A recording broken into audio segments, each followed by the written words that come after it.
Miss Fatima ਜਨਾ ਕਹਿੰਦੀਆਂ ਕਿ ਅਸੀਂ ਜ਼ਿਆਰਤ ਵਿੱਚ ਸੀਗੇ ਤੇ 21 ਜੁਲਾਈ ਸਨ 1948 ਦਾ ਦਿਨ ਸੀ। ਮੇਰੇ ਭਾਈ ਕਾਇਦ-ਏ-ਆਜ਼ਮ ਮੁਹੰਮਦ ਅਲੀ ਜਿਨਾਹ ਇਸ ਗੱਲ ਤੇ ਰਾਜ਼ੀ ਹੋ ਗਏ ਕਿ ਮੈਨੂੰ ਜ਼ਰੂਰ ਡਾਕਟਰਾਂ ਨੂੰ ਦਿਖਾਉਣਾ ਚਾਹੀਦਾ ਹੈ। ਮੈਂ ਹੁਣ ਤੱਕ ਤੇਰੀ ਗੱਲ ਨਹੀਂ ਮੰਨੀ, ਲੇਕਿਨ ਅੱਜ ਮੈਂ ਇਸ ਗੱਲ ਤੇ ਰਾਜ਼ੀ ਹਾਂ ਕਿ ਤੂੰ ਡਾਕਟਰਾਂ ਨਾਲ ਮਸ਼ਵਰਾ ਕਰ, ਮੈਨੂੰ ਕਿਸੇ ਅੱਛੇ ਡਾਕਟਰ ਨੂੰ ਦਿਖਾ। ਬੜੀ ਖੁਸ਼ ਹੋਈ। ਮੈਂ ਉਹਨਾਂ ਦੇ ਪ੍ਰਾਈਵੇਟ ਸੈਕਟਰੀ ਫਰਖ ਅਮੀਨ ਨੂੰ ਹੁਕਮ ਦਿੱਤਾ ਕਿ ਫੌਰਨ ਚੌਧਰੀ ਮੁਹੰਮਦ ਅਲੀ ਸੈਕਟਰੀ ਜਨਰਲ ਨੂੰ ਕਰਾਚੀ ਇਹ ਤਾਰ ਦੇ ਕਿ ਉਹ ਲਾਹੌਰੋਂ ਇੱਕ ਮੁਮਤਾਜ਼ ਫਿਜ਼ੀਸ਼ਨ ਕਰਨਲ ਇਲਾਹੀ ਬਖਸ਼ ਨੂੰ ਫੌਰੀ ਤੌਰ 'ਤੇ ਹਵਾਈ ਜਹਾਜ਼ 'ਤੇ ਜ਼ਿਆਰਤ ਪਹੁੰਚਾ ਦੇਣ। 23 ਤਾਰੀਖ ਨੂੰ ਸ਼ਾਮ ਵੇਲੇ ਫਰਖ ਅਮੀਨ ਨੇ ਮੈਨੂੰ ਇਤਲਾਹ ਦਿੱਤੀ ਕਿ ਡਾਕਟਰ ਇਲਾਹੀ ਬਖਸ਼ ਕਰਨਲ ਇਲਾਹੀ ਬਖਸ਼ ਸਾਹਿਬ ਜ਼ਿਆਰਤ ਪਹੁੰਚ ਗਏ ਆ ਔਰ ਥੱਲੇ ਵਾਲੀ ਮੰਜ਼ਿਲ 'ਤੇ ਉਹ ਤੁਹਾਡੇ ਮੁੰਤਜ਼ਰ ਆ ਕਾਇਦ-ਏ-ਆਜ਼ਮ ਦਾ ਮੁਆਇਨਾ ਕਰਨ ਵਾਸਤੇ। ਮੈਂ ਕਾਇਦ-ਏ-ਆਜ਼ਮ ਨੂੰ ਇਤਲਾਹ ਦਿੱਤੀ। ਕਰਨਲ ਇਲਾਹੀ ਬਖਸ਼ ਸਾਹਿਬ ਨੇ ਉਹਨਾਂ ਦਾ ਮੁਆਇਨਾ ਕੀਤਾ। ਡਾਕਟਰ ਸਾਹਿਬ ਨੂੰ ਕਾਇਦ-ਏ-ਆਜ਼ਮ ਨੇ ਆਪਣੀ ਸਾਰੀ ਜ਼ਿੰਦਗੀ ਦੇ ਹਾਲਾਤ 1934 ਤੋਂ ਲੈ ਕੇ ਬਿਆਨ ਕੀਤੇ ਕਿ ਮੈਂ 1934 ਤੋਂ ਲੈ ਕੇ ਹੁਣ ਤੱਕ 14 ਘੰਟੇ ਕੰਮ ਕਰਦਾ ਰਿਹਾ। ਮੈਨੂੰ ਬਿਮਾਰੀ ਦਾ ਅਹਿਸਾਸ ਤੱਕ ਨਹੀਂ ਹੋਇਆ ਕਿਉਂਕਿ ਕੰਮ ਹੀ ਇੰਨਾ ਜ਼ਿਆਦਾ ਮੈਂ ਕੀਤਾ। ਮੇਰਾ ਮਿਹਦਾ ਬੜਾ ਖਰਾਬ ਸੀ। ਬਰਤਾਨੀਆ ਦੇ ਵਿੱਚ ਗਿਆ ਤੇ ਉਹਨਾਂ ਨੇ ਆਖਿਆ ਤੇਰੇ ਮਿਹਦੇ ਦਾ ਆਪਰੇਸ਼ਨ ਹੋਣਾ। ਫਿਰ ਮੈਂ ਜਰਮਨੀ ਵਿੱਚ ਗਿਆ ਤੇ ਜਰਮਨੀ ਵਾਲਿਆਂ ਨੇ ਕਿਹਾ ਨਹੀਂ ਮਿਹਦਾ ਤੇਰਾ ਬਿਲਕੁਲ ਠੀਕ ਆ। ਡਾਕਟਰਾਂ ਦਾ ਤਾਂ ਆਪਣਾ ਹੀ ਇਤਫਾਕ ਨਹੀਂ ਸੀ, ਇਸ ਵਾਸਤੇ ਮੇਰੇ ਮਿਹਦੇ ਦਾ ਮਸਲਾ ਹੈ। ਡਾਕਟਰ ਇਲਾਹੀ ਬਖਸ਼ ਕਹਿੰਦੇ ਆ ਕਿ ਤੁਹਾਡਾ ਮਿਹਦਾ ਬਿਲਕੁਲ ਠੀਕ ਆ, ਮੈਨੂੰ ਤੁਹਾਡੇ ਫੇਫੜਿਆਂ ਦੇ ਮਤਲਬ ਕੋਈ ਸ਼ੱਕ ਆ। ਇਹ ਟੈਸਟ ਕੀਤਿਆਂ ਹੀ ਪਤਾ ਲੱਗਣਾ। ਉਹਨਾਂ ਨੇ ਫੌਰਨ ਡਾਕਟਰਾਂ ਦਾ ਇੰਤਜ਼ਾਮ ਕੀਤਾ। ਕੋਟੇ ਦੇ ਵਿੱਚੋਂ ਸਪੈਸ਼ਲਿਸਟ ਡਾਕਟਰ ਆ ਗਏ। ਐਕਸਰੇ ਦਾ ਇੰਤਜ਼ਾਮ ਕੀਤਾ। ਜਦੋਂ ਟੈਸਟ ਕੀਤੇ ਪਤਾ ਲੱਗਾ ਫੇਫੜੇ ਕਾਫੀ ਕਮਜ਼ੋਰ ਹੋ ਚੁੱਕੇ ਆ, ਵਰਮ ਆ ਚੁੱਕਿਆ। ਜਦੋਂ ਕਾਇਦ-ਏ-ਆਜ਼ਮ ਨੂੰ ਦੱਸਿਆ ਤੇ ਕਾਇਦ-ਏ-ਆਜ਼ਮ ਫਰਮਾਉਂਦੇ ਆ ਇਹਦਾ ਮਤਲਬ ਆ ਕਿ ਮੈਨੂੰ ਤਪਦਿਕ ਹੋ ਗਈ, ਯਾਨੀ ਮੈਨੂੰ ਟੀਵੀ ਹੋ ਗਈ ਆ। ਇਹ ਮਰਜ਼ ਤਕਰੀਬਨ ਦੱਸੋ ਮੈਨੂੰ ਕਦੋਂ ਦੀ ਆ? ਤੇ ਡਾਕਟਰ ਸਾਹਿਬ ਨੇ ਆਖਿਆ ਇਹ ਤਕਰੀਬਨ 2 ਸਾਲ ਤੋਂ ਤੁਹਾਨੂੰ ਇਹ ਮਰਜ਼ ਆ। ਬੜੇ ਪਰੇਸ਼ਾਨ ਹੋਏ, ਇਲਾਜ ਮੁਆਲਜਾ ਸ਼ੁਰੂ ਕਰ ਦਿੱਤਾ। ਚੰਦ ਦਿਨਾਂ ਤੋਂ ਬਾਅਦ ਉਹਨਾਂ ਨੇ ਆਖਿਆ ਕਿ ਕੋਟੇ ਦੀ ਹਵਾ ਜਿਹੜੀ ਆ ਇਹ ਤੁਹਾਡੇ ਵਾਸਤੇ ਜ਼ਿਆਰਤ ਦੀ ਹਵਾ ਜਿਹੜੀ ਆ ਅੱਛੀ ਨਹੀਂ, ਇੱਥੇ ਸਾਂਸ ਲੈਣਾ ਮੁਸ਼ਕਲ ਹੋ ਗਿਆ, ਤੁਹਾਨੂੰ ਕੋਟੇ ਮੁੰਤਕਿਲ ਕਰਨਾ ਪਏਗਾ। ਕਾਇਦ-ਏ-ਆਜ਼ਮ ਰਾਜ਼ੀ ਹੋ ਗਏ ਇਸ ਗੱਲ ਤੇ। ਉਸਨੂੰ 14 ਅਗਸਤ ਸੀ, ਕਹਿੰਦੇ 14 ਅਗਸਤ ਤੋਂ ਬਾਅਦ ਹੀ ਸ਼ਿਫਟ ਹੋਵਾਂਗੇ ਕਿਉਂਕਿ ਪਹਿਲੀ ਸਾਲਗਿਰਾ ਸਾਡੀ ਆ ਰਹੀ ਆ, ਪਾਕਿਸਤਾਨ ਦੀ ਪਹਿਲੀ ਸਾਲਗਿਰਾ, ਤੇ ਮੈਂ ਨਹੀਂ ਚਾਹੁੰਦਾ ਕਿ ਕੋਈ ਉਹਦੇ 'ਚ ਖਲਲ ਆਵੇ। ਬਹਰਹਾਲ 13 ਅਗਸਤ ਦੀ ਸ਼ਾਮ ਨੂੰ ਜ਼ਿਆਰਤ ਤੋਂ ਕੋਟਾ ਰਵਾਨਾ ਹੋ ਗਏ। 4 ਘੰਟੇ ਦਾ ਸਫ਼ਰ ਸੀ। ਆਹਿਸਤਾ ਐਂਬੂਲੈਂਸ ਦੇ ਵਿੱਚ ਸਫ਼ਰ ਕੀਤਾ ਕਿ ਤਾਂ ਕਿ ਕੋਈ ਪਰੇਸ਼ਾਨੀ ਨਾ ਬਣੇ, ਕੋਈ ਜੰਪ ਨਾ ਲੱਗੇ। ਕੋਟਾ ਪਹੁੰਚ ਕੇ ਡਾਕਟਰਾਂ ਨੇ ਮੁਆਇਨਾ ਕੀਤੇ, ਦਵਾਈਆਂ ਵਗੈਰਾ ਦਿੱਤੀਆਂ। ਕਾਇਦ-ਏ-ਆਜ਼ਮ ਨੇ ਆਪਣੇ ਆਪ ਨੂੰ ਬਿਹਤਰ ਮਹਿਸੂਸ ਕੀਤਾ। ਡਾਕਟਰ ਕਰਨਲ ਇਲਾਹੀ ਬਖਸ਼ ਸਾਹਿਬ ਜਿਹੜੇ ਉਹਨਾਂ ਨੇ ਇਹ ਤਜਵੀਜ਼ ਕੀਤਾ ਕਿ ਕਾਇਦ-ਏ-ਆਜ਼ਮ ਨੂੰ ਹਰ ਰੋਜ਼ 1 ਘੰਟਾ ਫਾਈਲਾਂ ਜਿਹੜੀਆਂ ਦਫ਼ਤਰੀ ਫਾਈਲਾਂ ਉਹ ਦੇਖਣੀਆਂ ਚਾਹੀਦੀਆਂ ਤਾਂ ਕਿ ਇਹਨਾਂ ਦੀ ਹਰ ਵਕਤ ਤਵੱਜੋ ਆਪਣੀ ਮਰਜ਼ ਵੱਲ ਨਾ ਰਹੇ। ਔਰ ਦੂਸਰਾ ਉਹਨਾਂ ਨੇ ਇਹ ਤਜਵੀਜ਼ ਕੀਤਾ ਕਿ ਹਰ ਰੋਜ਼ ਥੋੜਾ ਆਪਣੀਆਂ ਲੱਤਾਂ 'ਤੇ ਭਾਰ ਪਾ ਕੇ ਚੱਲਿਆ ਕਰਨ। ਬੜੇ ਖੁਸ਼ ਹੋਏ, ਕਾਇਦ-ਏ-ਆਜ਼ਮ ਵੀ ਖੁਸ਼ ਹੋ ਗਏ। ਫਾਤਮਾ ਜਨਾਹ ਕਹਿੰਦੀਆਂ ਮੈਂ ਵੀ ਖੁਸ਼ ਹੋ ਗਈ, ਮੇਰੇ ਭਾਈ ਨੂੰ ਅਫਾਕਾ ਹੋ ਗਿਆ, ਆਹਿਸਤਾ ਚੱਲਣਗੇ। ਉਸ ਵਕਤ ਡਾਕਟਰਾਂ ਨੂੰ ਇੱਕ ਕਾਇਦ-ਏ-ਆਜ਼ਮ ਨੇ ਕਹਾਣੀ ਸੁਣਾਈ। ਕਹਾਣੀ ਕੀ ਸੀ? ਕਹਿੰਦੇ ਇੱਕ ਔਰਤ ਸੀ, ਉਹ ਬੜੇ ਚਿਰ ਦੀ ਬਿਮਾਰ ਸੀ ਤੇ ਬਿਸਤਰ ਨਾਲ ਲੱਗੀ ਹੋਈ ਸੀ, ਲੇਕਿਨ ਉਹ ਹੁਣ ਠੀਕ ਹੋ ਗਈ ਸੀ। ਡਾਕਟਰਾਂ ਨੇ ਇਹਨੂੰ ਆਖਿਆ ਕਿ ਹੁਣ ਤੂੰ ਉੱਠ ਕੇ ਚੱਲਿਆ ਫਿਰਿਆ ਕਰ। ਉਹ ਕਹਿੰਦੀ ਸੀ ਨਹੀਂ ਮੈਂ ਚੱਲ ਫਿਰ ਨਹੀਂ ਸਕਦੀ। ਇੱਕ ਡਾਕਟਰ ਨੇ ਇਹ ਪੂਰਾ ਜ਼ੋਰ ਲਾਇਆ ਲੇਕਿਨ ਉਹ ਨਾ ਮੰਨੀ। ਫਿਰ ਦੂਸਰਾ ਡਾਕਟਰ ਆਇਆ, ਫਿਰ ਵੀ ਨਾ ਮੰਨੀ। ਜਦੋਂ ਇੰਨੀ ਗੱਲ ਕਾਇਦ-ਏ-ਆਜ਼ਮ ਨੇ ਫਰਮਾਈ ਤੇ ਉਹ ਥੱਕ ਗਏ। ਉਹਨਾਂ ਕੋਲ ਬੋਲਿਆ ਨਹੀਂ ਸੀ ਜਾ ਰਿਹਾ, ਉਹਨਾਂ ਦਾ ਸਾਹ ਫੁੱਲ ਗਿਆ। ਫਿਰ ਥੋੜਾ ਜਿਹਾ ਸਾਹ ਲੈ ਕੇ ਫਿਰ ਕਹਿੰਦੇ ਫਿਰ ਇੱਕ ਹੋਰ ਡਾਕਟਰ ਨੂੰ ਬੁਲਾਇਆ। ਉਸ ਡਾਕਟਰ ਨੇ ਆ ਕੇ ਪਤਾ ਕੀ ਕੀਤਾ? ਇੱਕ ਜਲਦਾ ਹੋਇਆ ਸਟੋਵ ਉਹਨਾਂ ਦੇ ਚਾਰਪਾਈ ਦੇ ਥੱਲੇ ਬਿਸਤਰ ਦੇ ਥੱਲੇ ਰੱਖ ਦਿੱਤਾ।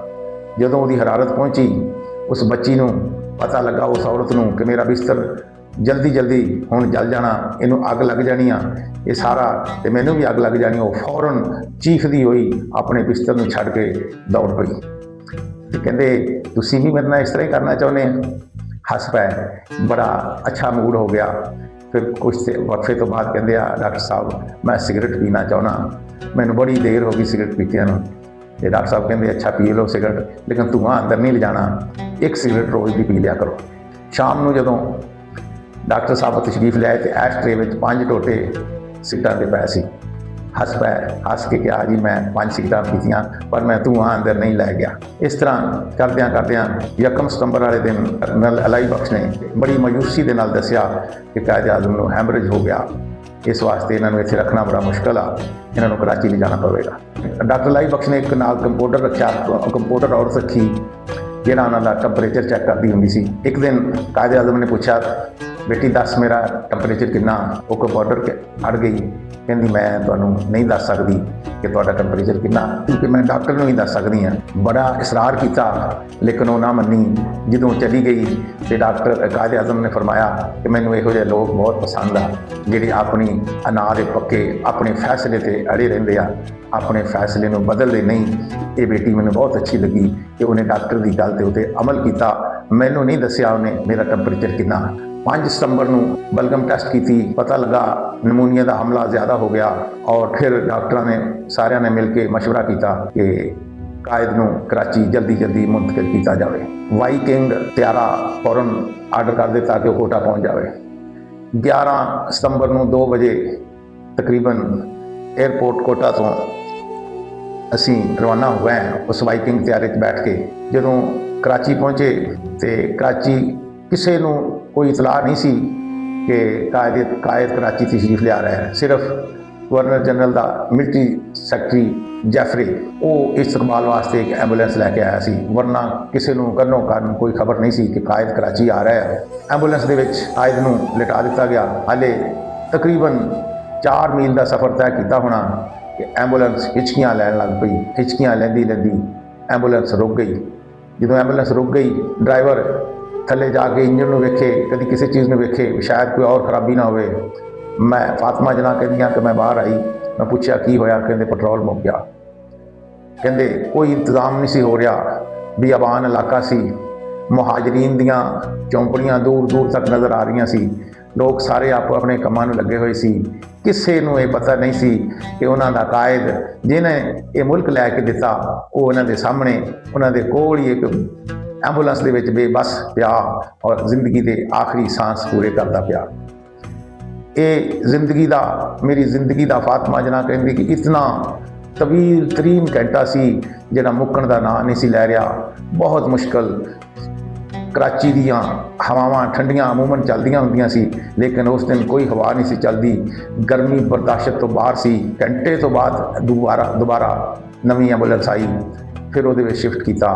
ਗਵਰਨਰ ਜਨਰਲ ਹਾਊਸ ਪਹੁੰਚ ਗਏ। ਗਵਰਨਰ ਜਨਰਲ ਹਾਊਸ ਪਹੁੰਚ ਕੇ ਡਾਕਟਰਾਂ ਨੇ ਮੁਆਇਨਾ ਕੀਤਾ ਕਿ ਸਫ਼ਰ ਬਖਰੀਅਤ ਹੋ ਗਿਆ, ਕੋਈ ਪਰੇਸ਼ਾਨੀ ਦਾ ਗੱਲ ਨਹੀਂ। ਕਾਇਦ ਸੌਂ ਗਏ। ਤਕਰੀਬਨ 2 ਘੰਟੇ ਕਾਇਦ ਸੁੱਤੇ ਰਹੇ। ਡਾਕਟਰ ਸਾਰੇ ਬਾਹਰ ਚਲੇ ਗਏ। ਮੈਂ ਇਕੱਲੀ ਕਾਇਦ ਦੇ ਕੋਲ ਸੀ। 2 ਘੰਟੇ ਤੋਂ ਬਾਅਦ ਕਾਇਦ ਨੇ ਅੱਖਾਂ ਖੋਲੀਆਂ। ਅੱਖਾਂ ਖੋਲ ਕੇ ਅੱਖਾਂ ਤੇ ਸਿਰ ਦੇ ਇਸ਼ਾਰੇ ਦੇ ਨਾਲ ਮੈਨੂੰ ਕੋਲ ਬੁਲਾਇਆ। ਬੁਲਾ ਕੇ ਆਖਿਆ, ਫਾਤੀ ਖੁਦਾ ਹਾਫਿਜ਼, ਲਾ ਇਲਾਹਾ ਇल्लल्लाहु ਮੁਹੰਮਦ ਰਸੂਲੁल्लाह। ਇਹ ਗੱਲ ਕਹਿ ਕੇ ਤੇ ਉਹਨਾਂ ਦਾ ਸਿਰ ਜਿਹੜਾ ਇੱਕ ਪਾਸੇ ਨੂੰ ਟਲਕ ਗਿਆ।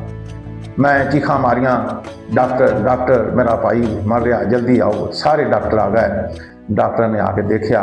ਮੈਂ ਕੋਲ ਖੜੋਤੀ ਦੇਖਦੀ ਪਈ ਸੀ ਕਿ ਅਚਾਨਕ ਡਾਕਟਰਾਂ ਨੇ ਸਫੇਦ ਚਾਦਰ ਉੱਤੇ ਪਾ ਦਿੱਤੀ। ਮੈਂ ਕਿਹਾ, ਮੈਂ ਸਮਝ ਗਈ ਇਹ ਸਫੇਦ ਚਾਦਰ ਕਿਸ ਚੀਜ਼ ਦੀ ਨਿਸ਼ਾਨੀ ਆ। ਡਾਕਟਰ ਕਰਨਲ ਇਲਾਈ ਬਖਸ਼ ਨੇ ਮੇਰੇ ਕੰਧੇ ਤੇ ਹੱਥ ਰੱਖ ਕੇ, ਮੇਰੇ ਮੋਢੇ ਤੇ ਹੱਥ ਰੱਖ ਕੇ ਆਖਿਆ, ਬੇਟਾ ਕਾਇਦ ਆਜ਼ਮ ਦੁਨੀਆ ਤੋਂ ਚਲੇ ਗਏ। ਅਸੀਂ ਉਹਨਾਂ ਨੂੰ ਬੜੀ ਬਚਾਉਣ ਦੀ ਕੋਸ਼ਿਸ਼ ਕੀਤੀ ਲੇਕਿਨ ਉਹ ਬਚ ਨਹੀਂ ਸਕੇ। ਮੈਂ ਚੀਖਦੀ ਰਹੀ, ਚਲਾਉਂਦੀ ਰਹੀ। ਦੁਨੀਆ ਦਾ ਹਜੂਮ ਆ ਗਿਆ।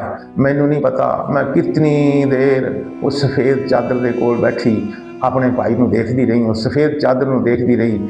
ਇੱਕ ਔਰਤ ਆਈ ਮੇਰੇ ਕੋਲ ਜਿਹਨੂੰ ਮੈਂ ਕਦੀ ਨਹੀਂ ਸੀ ਦੇਖਿਆ, ਨਾ ਮੈਂ ਉਹਨੂੰ ਜਾਣਦੀ ਸੀ।